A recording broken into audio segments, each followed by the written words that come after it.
Life for Humanity's Sake by H.P. Lovecraft.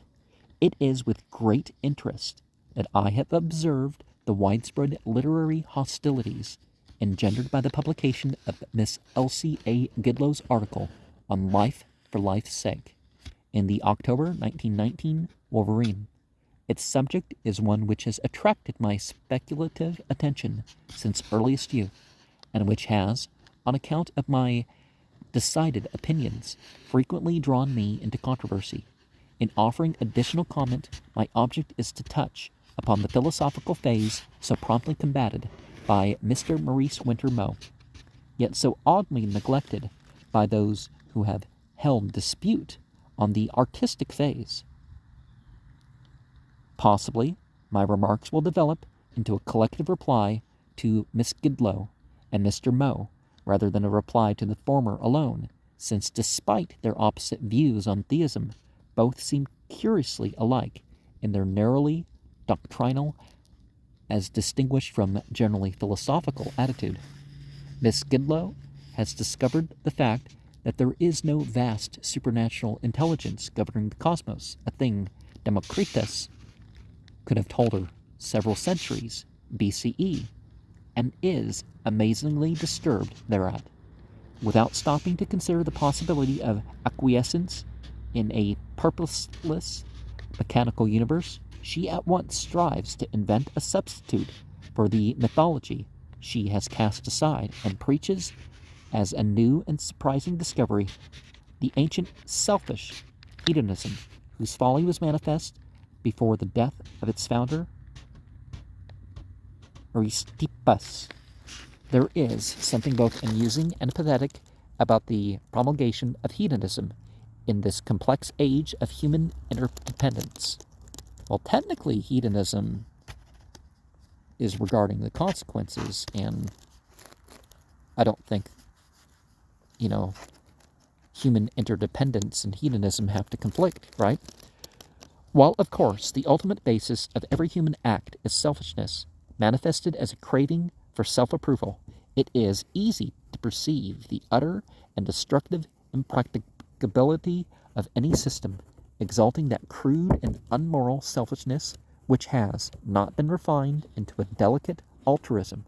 Such a bestial relapse means the end of human harmony and cooperation, and therefore of civilization. Mr. Moe, fully alive to the absurdity of the Gidlovian philosophy, unfortunately chooses the most primitive, antiquated, and fallacious of methods to refute it. Rejecting the ready weapons supplied by sociology and common sense, he falls back upon the archaic notion that brutal selfishness can be fought only by belief in the supernatural, thus attacking hedonism purely as a theist, and actually strengthening Miss Gidlow's position by assuming that it is the one logical position of the rationalist.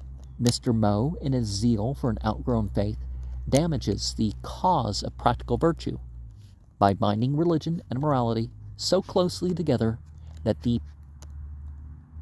precious verities of the latter must needs sink with the obsolete dogmata of the former.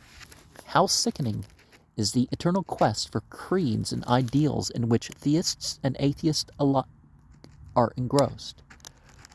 Why will not Miss Gidlow and Mr. Moe step down to earth for a while and face the problems of life as they are?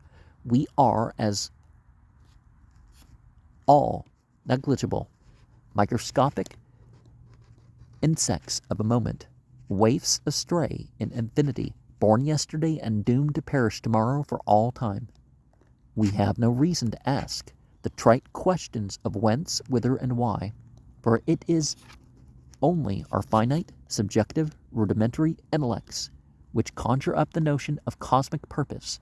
According to all the evidence we can command, we came from chaos and will return to chaos, drifting in a blind mechanical cycle, devoid of anything like a goal or object. So much Miss Gidlow will perhaps concede, yet her rationalism seems to end at this point.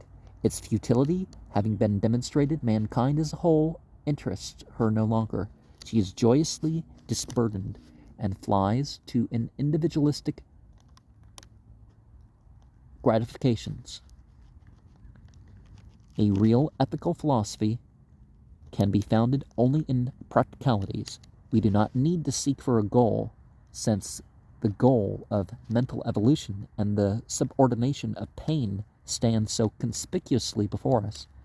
We can do nothing save to try to make life tolerable for the greatest number of persons, and to do this we must supplant crude selfishness by that subtilized selfishness which is expressed in moral sacrifices of immediate pleasure for the common good and tranquility. We need not look up to imaginary idols in the empty sky, but we must not relapse into the primitive selfish savagery from which we have evolved. Let us adopt the soundest motto of all, life for humanity's sake. And as you can tell, I accidentally added an and because I was, you go into sort of an automatic mode when you read, right? And LCA Gidlow was angered a number of times because of what he did, right? And